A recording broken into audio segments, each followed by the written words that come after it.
Steve, you gotta give that back. No way, man. 200...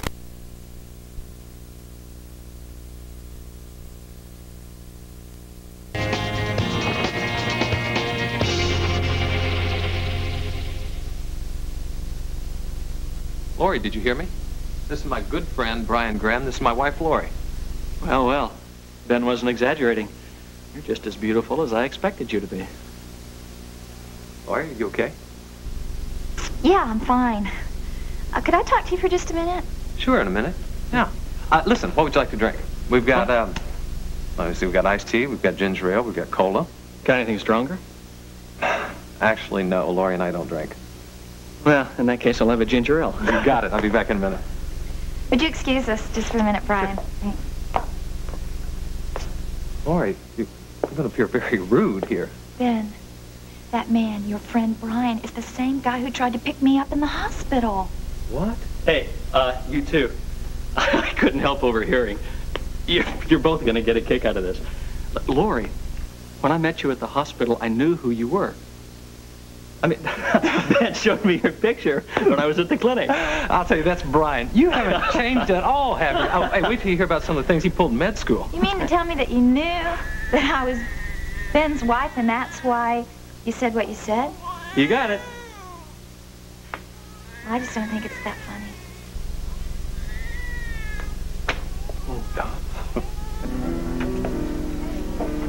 Sergeant, Okay, we're just going to pick the obvious places. Hold on. Wait, just a would you second, listen to Mary. me? I want you to stake out Jeremy Lancelot's apartment. Sergeant Brubaker, just a listen to second. Just in case Lance comes back. Never mind about any of this because he kissed me just before he left here. Jeremy would not have done that. That man who left there was Lance.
You refer to this wedding as if it was nothing more than another business deal. Well, isn't it? Well, if you're thinking about your seat on the board of Carpenter Shipping, I wouldn't be too sure that any deal has gone down. Now, you wait just a moment. I kept my end of the bargain. Miss Courtney Carpenter is now Mrs. Vaughn Sumner. Well, apparently, from the way she sounded on the phone, that may only be momentarily. There was nothing in our agreement that had anything to do about divorce. So far as I'm concerned, the moment they said I do, my seat on the Carpenter Shipping Line board was fact. The inference in a wedding is marriage. If my family isn't going to gain anything by their splitting up, why should you? You know, Preston, you really are a first-class hypocrite.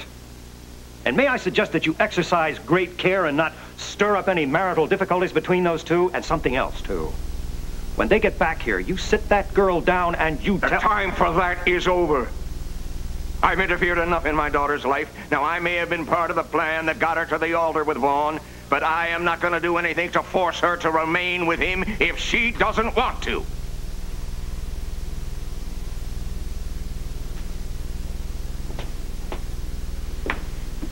You going somewhere? What a bright observation, Charles, and Daddy thought I was the smart one. Now, you are not going to bait me into an argument. But you might at least have the decency to let me know where you're going. Somebody could call. Courtney might even try to phone you. Well, if you must know, I'm going out to try and locate Courtney. I don't know where I'm going to start looking. Maybe the campus, maybe... Or maybe Peter Davidson. Is that it? It's a very good idea. Thank you, Charles. That's just what I'll do. And that is the worst thing you could do. Why? I already told you I tried to talk to him. Well, that makes it a good place for me to start. You know, you are living proof of a rather old and familiar adage. Don't burn your bridges, a bird in the hand, still waters run deep, rolling stone gathers snow. Which one did you have in mind? One you conveniently have forgotten. There's no fool like an old fool. Yeah, that's right, Charles. There is no fool like an old fool. But maybe it isn't too late for this old fool to try and straighten things out. You know, I suggest that you call the Davidsons instead of going over there. Why? Well, I know them pretty well, and they might mistake your sincerity for groveling. Groveling? I'm not going to grovel, unless that's what it takes to find out where Courtney is. You're not even thinking about apologizing to Peter Davidson, are you? No, that's not my intention, but then I won't know that until I get there and start talking. I've got to find Courtney, and Peter Davidson just might be able to help.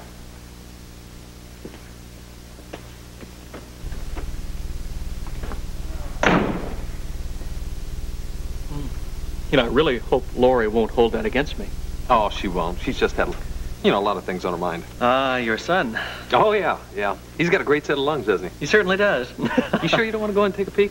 No, that's okay. Some other time. All right. Well, he finally got to sleep. I'll tell you, I don't know what's gotten into him these last couple of days. Maybe he's got spring fever. Yeah, Brian might be right. Yeah, especially if Scott takes after Ben. What does that mean? Lori, I really don't think you want to hear about that. Yeah, I think I do. Come on, what did you mean by that? Well, let me put it this way. Spring was always a very special time of the year for Ben. I mean, you know, the sun and the warmer weather. Listen, Lori, you really don't want to hear about And then this. what about the girls? You don't know?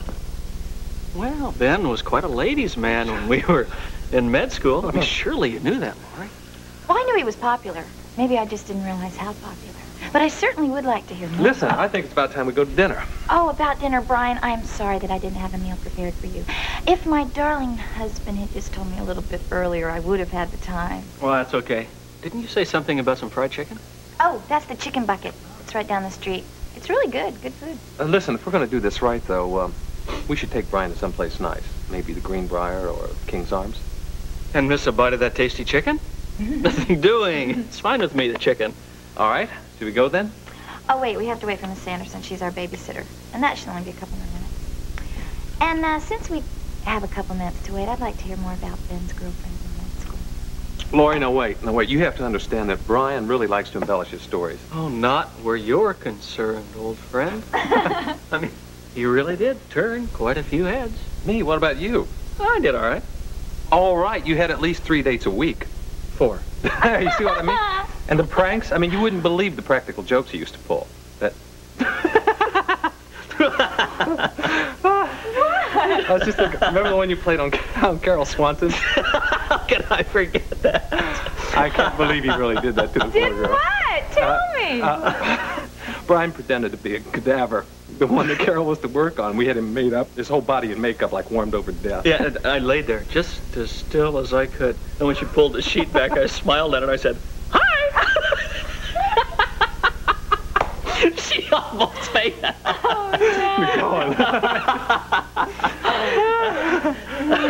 Oh, I haven't laughed this much in a long, long time. I'm really glad to see you again. Same here, buddy.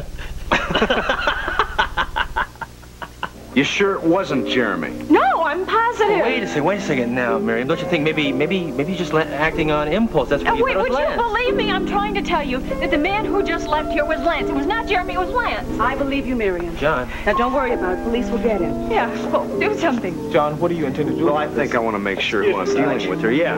But wasn't our man supposed to turn right towards the interstate? Yeah, why? Well, he made a sharp left instead. And he must have been doing about 60. All right, thanks. You stay here. Sure thing. All right. What do you think happened, John? Somehow, if Lance found out that Jeremy called the police, he could have intercepted him after he left the museum and could now be posing as his brother. That's great. You think Lance was pretending to be Jeremy, pretending to be Lance? Sounds incredible, doesn't it? I know that has to be true because it was Lance. I recognized that gleam in his eyes. It was him. Well, then that makes sense. That's probably why the guy went in the opposite direction. He probably thought you were going to be following him after he told you not to. He's right here. He's right here. We just let him walk away. Didn't know. I could have had him. I could have grabbed him right there and then. Excuse me. Is there a Terry Davison here? Yeah, Terry... Well, she was here. She was here a few minutes ago. This is strange. I have a message for her from a Dr. Dave Phillips. Well, we'll give her the message. Dr. Phillips said he would be unable to make it for dinner tonight with her because of the number of patients at the clinic. Okay, that's fine. Thank you. We'll get the message to her. I don't like this. What's wrong, babe? Why is that? Didn't she tell you she was going out to the car to get her purse? Yeah, that was about 15 minutes ago. Do you know what Terry Davidson looks like? Go out in the parking lot and see if you can find her. I'll go with my note to Carla. All right. You know, John, you seem pretty cool in the face of a triple cross. Well, maybe I just got another ace up my sleeve. Yeah, what might that be? You know, I agree with Carla. I don't like this. Miriam thinks I'll just tell you when I get back to to the office, all right? Well, John, it doesn't make any sense. I mean, you've got to do What did you something. find? Her car's still there and the purse is still in it. But no sign of Terry anywhere.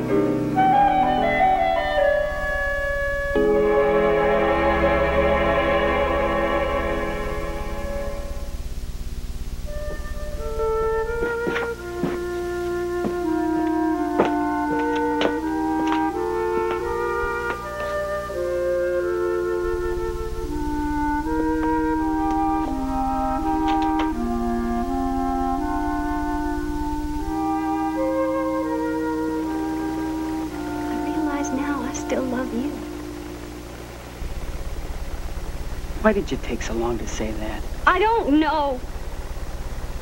But I know that it's true. And I've been a fool. I can change that. But you're Vaughn's wife now. I don't care what he did to get you down the aisle. I think that marriage is more than just a piece of paper, and you can't just tear it up and throw it away. And I don't love him. This is doing to me. Peter. Courtney, I don't have any choice. I'm sorry, Courtney. Nothing I can do. It's too late.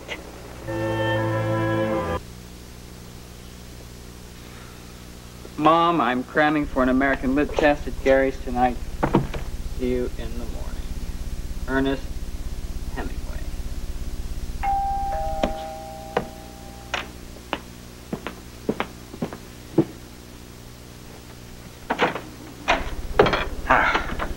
Mr. Carpenter. Hello, Peter. May I come in?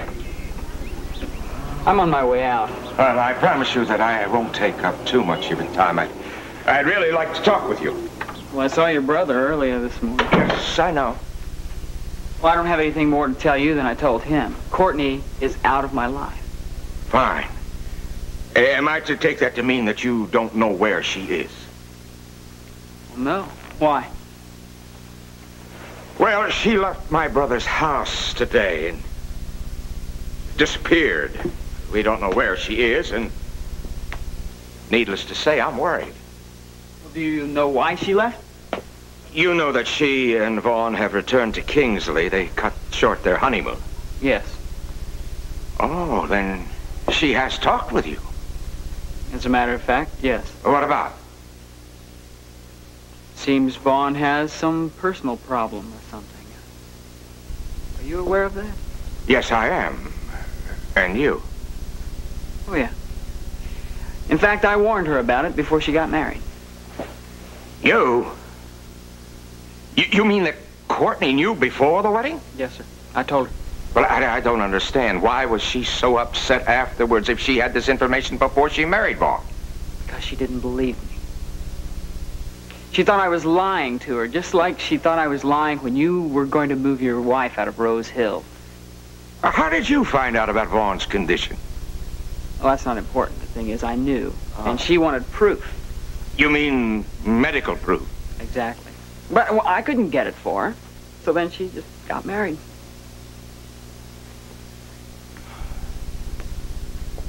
Why did she do this? Why? You have to ask? If you had this information beforehand, why didn't you come to me? Mr. Carpenter, you were forcing her to get married. You even lied to her so she'd get married. Why on earth would I come to you? Shame you didn't.